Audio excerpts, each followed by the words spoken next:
ప్రపంచ చమురు రవాణాలో కీలకంగా ఉన్న హార్మోస్ జలసంధి గుండా దాదాపు ఇప్పుడు అమెరికా ఇటు ఇరాన్ ఈ రెండు దేశాలు మాటల యుద్ధం కొనసాగుతుంది. ఈ మాటల యుద్ధం మాటలకే పరిమితమైతే ప్రాబ్లం లేదు, కానీ ఇది కార్యరూపం దాలిస్తేనే కష్టం. ఏ దేశాలకు కష్టం? కేవలం అమెరికా, ఇరాన్ ఈ రెండిటికే కష్టమా? కాదు. దీంతో అక్కడి నుంచి హార్మోస్ జలసంధి గుండా ఏ దేశానికైతే పెట్రోల్ డీజిల్కి సంబంధించి గ్యాస్కి సంబంధించిన ముడి చమురు బయటి దేశాలకు వస్తుందో అన్ని దేశాలకు కూడా ఎఫెక్ట్ అవుతుంది.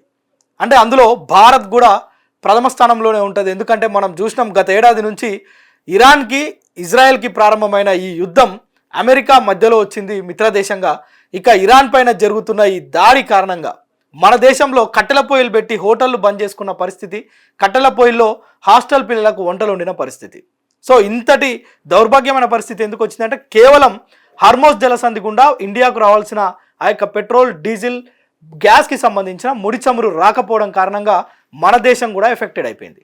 సో ఇప్పుడు హార్మోస్ జలసంధి మా అధీనంలో ఉంది అంటే మా అధీనంలో ఉందని ఇటు అమెరికా అధ్యక్షుడు డొనాల్డ్ ట్రంప్, మరోవైపు ఇరాన్కి సంబంధించిన భద్రతా దళాలు ఈ రెండు కూడా ప్రకటనలు చేసుకుంటున్నాయి. ఈ ప్రకటనలు చేసుకుంటే నష్టమేం లేదు, కానీ పొరపాటున ఈ మాటలు పెచ్చరిల్లిపోయి యుద్ధం కనుక జరిగితే మళ్ళా ప్రపంచ దేశాలన్నీ కూడా ఇబ్బందుల్లో పడతాయి. ద్రవ్యోల్బణ సమస్య వస్తుంది. ఈ యొక్క ముడి చమురు, అదేవిధంగా గ్యాస్, పెట్రోల్, డీజిల్కి సంబంధించి ఎగుమతులు దిగుమతులకు అంతరాయం కలగడంతో ఈ అన్ని దేశాలు కూడా సఫర్ అవుతున్న పరిస్థితి మనము గత ఏడాది నుంచి చూస్తున్నాం. కేవలం ఇజ్రాయెల్, ఇరాన్ మధ్య ప్రారంభమైన యుద్ధం ఇరాన్, అమెరికాకు మధ్య భీకరమైన యుద్ధం. ఇది మరొక ప్రపంచ యుద్ధంకి దారితీస్తుందేమో అనే సంకేతాలు కూడా వెలువరినాయి. ప్రపంచ దేశాలన్నీ కూడా ఆందోళన వ్యక్తం చేసినాయి. సో ఇప్పుడు సరిగ్గా మరొకసారి వ్యూహాత్మక హార్మోస్ జలసంధి పైన అటు ఐఆర్జీసీ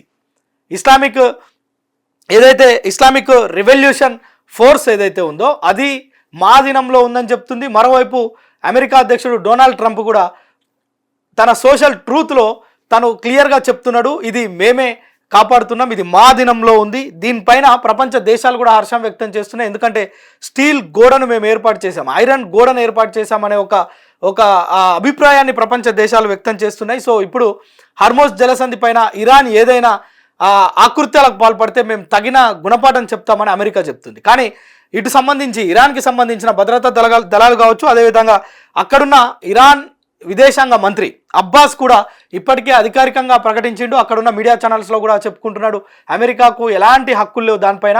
అమెరికా, ఇజ్రాయెల్ ఈ రెండు దేశాలకు సంబంధించిన మిత్ర దేశాలకు కూడా హార్మోస్ జలసంధి గుండా వెళ్ళే నౌకలను అడ్డుకుంటాం తప్ప ప్రపంచ దేశాలకు ఎక్కడ కూడా ఇబ్బంది కలిగించకుండా వ్యవహరిస్తామని చెప్తున్నారు. సో చూద్దాం, ఇక ఈ ఇరాన్, అమెరికా మధ్య జరుగుతున్న ఈ మాటల యుద్ధం కార్యరూపం దాల్చకుండా ఉండాలనేది ప్రపంచ దేశాలన్నీ కూడా ఎదురు చూస్తున్న పరిస్థితి. మరోవైపు ఇరాన్ కానీ అమెరికా కానీ హద్దులు దాటి మరొకసారి ఆ యొక్క యుద్ధం చేస్తే గనక మరొకసారి కూడా ప్రపంచం అంతా కూడా అల్లకల్లోలం అవుతుంది. ఎందుకంటే అక్కడి నుంచి రావాల్సిన ముడి చమురు కావచ్చు, ఇక్కడి నుంచి జరగాల్సిన ఎగుమతులు దిగుమతులు జరగకపోతే అన్ని దేశాల్లో ధరలు పెరగడంతో పాటు సామాన్య ప్రజలు తీవ్రమైన ఇబ్బందులు ఎదుర్కొంటున్న పరిస్థితి మనం చూస్తున్నాం. సో అలాంటి పరిస్థితి రావద్దనే మనం కూడా కోరుకుందాం.